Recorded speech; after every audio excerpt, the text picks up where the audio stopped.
Hi, I'm Dave Armstrong, and welcome to Dave Calls While You Make Food, a show where I like to ring this bell a whole bunch of times.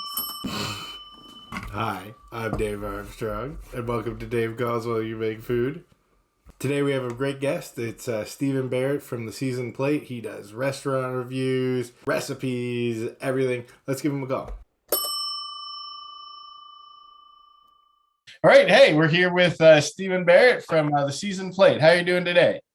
I'm great. How are you? Yeah, pretty good. It's a beautiful day out. Yeah, it's a lovely day. We've got a pretty nice dish to suit the weather out there, and I'm happy to be here. So this is going to be a lot of fun. Hey, now before we get started into the recipe, there is a trivia section. There'll be 3 questions. Anytime you hear the bell, that means that there's going to be a trivia question. Okay, let's do it. I can't wait. All right. So what are you making us today? So we're going to do something really simple. We're going to do a poke. So poke is a Hawaiian style dish made out of fresh tuna. I suppose you could do it in with different sushi grade fish, but we're going to use tuna today. And it's a raw dish. So we're going to use sushi grade tuna. We're going to chop that up into chunks, add a whole bunch of delicious seasoning and spices, a bit of onion, some shallots, mix it all together. It's cold. You don't have to turn on the oven. When it's 35 degrees out, it's really a perfect dish that you can put together in about 10 minutes. So, all right. Let's do the first. Did they always use fresh fish to make sushi? Did they or do they? Did they? Did they? I'm going to say no. You're right. Yeah. Originally they used fermented fish. All right, you win. All right, excellent. There we go. We're going to give you a Denny Rescue pack right here. Awesome. Excellent. Great. All right, that's a great way to start.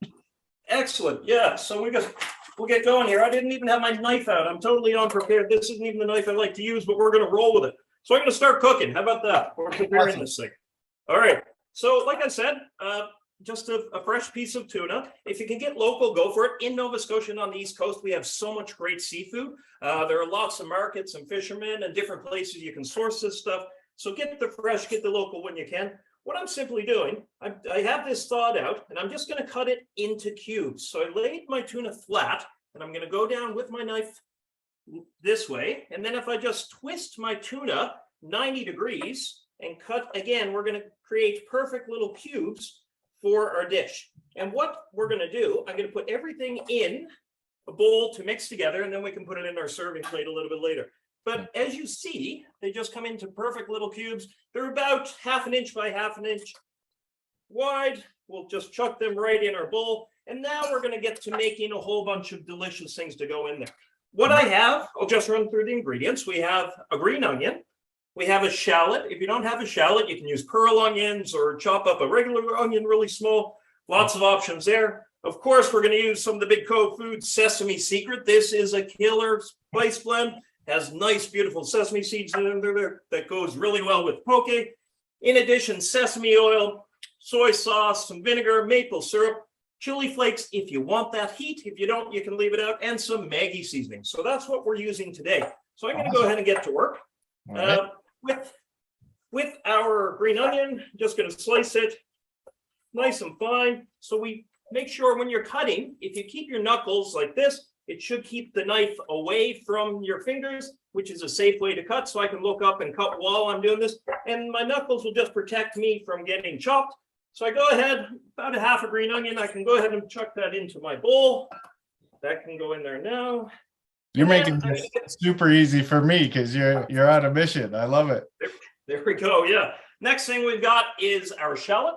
So with the shallot, it's part of the onion family. Same thing. We have the root on one end and the point on the other. I just cut off the point and keep the root intact because that allows you to cut the onion however you want. Now I'm going to lay my shallot on the cutting board. If I go down right through there, makes a nice flat surface. We can get rid of the skin. You don't want to eat the onion skin or the shallot skin. It's not too tasty. I'm not dropping this on the floor. I promise. I have a little bowl down here, but if I was, you wouldn't know anyway. So we're going to just roll with that. Same thing with the shallot. Lay it on the cutting board. I'm going to cut through here 4 or 5 times, and then I'm going to bring my knife, cut horizontally. And then when I come down over the top, it'll create perfect little diced pieces. No, so I'm just going to do that now. And again, in through the front. And now it's almost like a little accordion. It has all little pieces. We can lay that on the cutting board. And then if you go down over the top, it just creates beautiful diced little pieces of shallot. Wow, beautiful. Again, this is not the knife I would usually use, but we're making it work. So right now in my bowl, I have my tuna, I have my shallots, and I have my green onion. All right, so next I'm going to do, oh, here we go, another trivia question. Let's do it. All right. This one's, what are sweetbreads? Sweetbreads are an organ. I believe it's the pancreas. So it's usually the thymus gland, but it is also the pancreas. So you get a point. We're gonna give you our sweet spices. I only have 2 of them, but you'll get all 3. Nice. Sweetbreads, sweet spices. I love it. It works beautifully. Yeah, offal. Let's talk about offal for a minute. Offal are organs in animals. I love them. I'm a big fan of eating everything. If you're going to kill an animal, you should eat and consume as much as you can. So there are places in Halifax now where you can get beef tongue tacos, pates and things are made out of liver, heart from larger animals such as a cow or even a lamb. You can stuff and bake it like a turkey and cut it and have that stuffing. So lots of great uses, high in protein, delicious, nutritious. If you're going to kill the animal, you might as well use the whole thing. Great question. I loved it. All right, back to our poke. So now I have everything kind of put in here. Now I'm going to mix all this other stuff in. So Maggi seasoning, if you don't know what Maggi seasoning is, it's like soy sauce, but it has MSG. So it's like soy sauce with a kick. So you don't need much, maybe 2 or 3 splashes of that. Sesame oil, which is one of my favorite things to use. It's very aromatic. It smells like sesame seeds potently. So a little splash in there, maybe about a tablespoon. Bit of soy sauce, same thing, about a tablespoon. And we're just mixing this into our raw tuna mix. Yeah. A little bit of vinegar, same thing.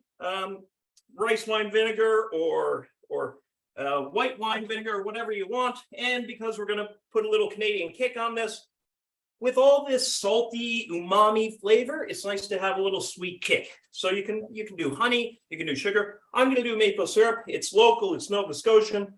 It's delicious, sustainable, fantastic stuff. Maple and like honey, they both go with like the Asian flavor so well.